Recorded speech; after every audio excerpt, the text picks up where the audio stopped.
Hi friends, இன்றைக்கி நம்ம என்ன செய்ய போகிறோன்னா கார சட்னி செய்ய போகிறோம்.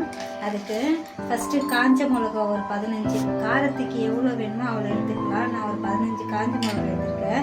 ஒரு கைப்பிடி அளவுக்கு பூண்டு எடுத்துருக்கேன். பூண்டு தோல் உரிக்காமல் இருந்தால் கொஞ்சம் டேஸ்ட்டாக இருக்கும், அதனால் தோல் உரிக்காத பூண்டு எடுத்துருக்கேன். 4 தக்காளி பழம் எடுத்துருக்கேன். கொஞ்சம் அதிகமாக வேணும்னா தக்காளி பழம் கொஞ்சம் கூடுதலாக போட்டுக்கலாம். இந்த மிளகா கொஞ்சம் காரம் அதிகமாக இருக்கிறதுனால நான் 4 தக்காளி பழம் எடுத்துருக்கேன். இப்போ நான் எப்படி செய்யறதுன்னு காட்டுறேன். நம்ம கார சட்னி எப்படி செய்யலாம் இப்போ பார்க்கலாம். ஃபஸ்ட்டு காஞ்ச மிளகாவும் பூண்டும் ஃபஸ்ட்டு மிக்சியில் அரைச்சிக்கணும்.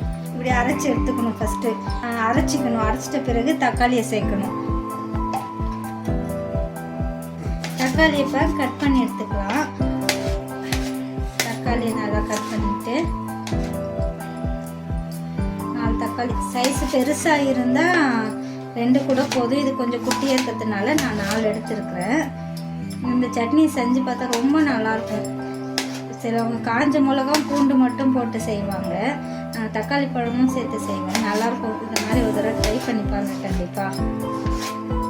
தக்காளி பழத்தை கூட கொஞ்சம் கல்லுப்பு போட்டுக்கணும். போட்டுட்டு இப்போ இதை அரைக்கணும். அரைச்சி எடுத்துக்கிட்டா இந்த மாதிரி இருக்கும். இன்னும் கொஞ்சம் மழை கூட அரைச்சிக்கலாம்.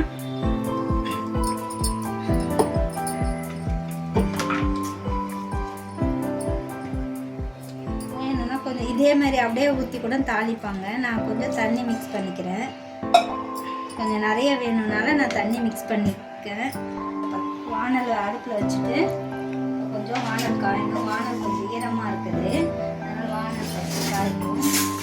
வானல் காய்ச்ச உடனே நல்லெண்ணெய் எடுத்துக்கணும். இதுக்கு நல்லெண்ணெய் தான் ரொம்ப டேஸ்ட்டே கொடுக்கும்.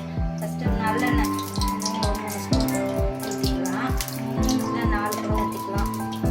நல்லெண்ணெய் ஊற்றிட்டு நல்லெண்ணெய் காய்ஞ்ச பிறகு ஃபஸ்ட்டு கருவேப்பிலை போட்டுக்கணும். அப்போ தான் கருவேப்பிலோட அந்த பச்சை இது எல்லாமே நிறம்லாம் அதில் இறங்கும். அப்போ கொஞ்சம் டேஸ்ட் நல்லாயிருக்கும். அப்புறம் கடுகு போட்டுக்கலாம்.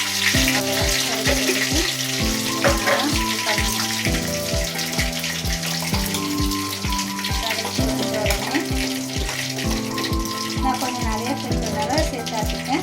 இது ஒரு 2-3 நாள் கூட கெடாமல் நல்லாயிருக்கும்.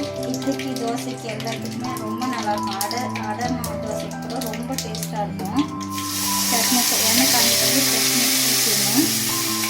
இதை ரொம்ப கொதிக்க வைக்கணுன்ற அவசியம் கிடையாது. கொஞ்சம் பச்சை வாசனை போனால் போதும். நல்லா ஊற்றி நல்லா கொதிக்கணும்னு அவசியம் கிடையாது. கொஞ்சம் பபுள்ஸ் வந்தாவே போதும். ரொம்ப சிம்பிளான சட்னி, 2 மினிட்ஸ்லேயே செஞ்சிடலாம். எல்லாமே பச்சையாகவே அரைச்சி தாளிச்சிட்டு ஒரு கொதி வந்துட்டாவே போதும். இந்த சட்னி கண்டிப்பாக ஒரு தடவை ட்ரை பண்ணி பாருங்கள், ரொம்ப நல்லாயிருக்கும். இந்த அளவுக்கு வந்துட்டுனா போதும், அவ்வளோதான், சட்னி ரெடி. கண்டிப்பாக இட்லிக்கு செஞ்சு சாப்பிட்டு பாருங்கள். இட்லி தோசைக்கும் செஞ்சு சாப்பிட்டு பாருங்கள், கண்டிப்பாக ரொம்ப நல்லாயிருக்கும்.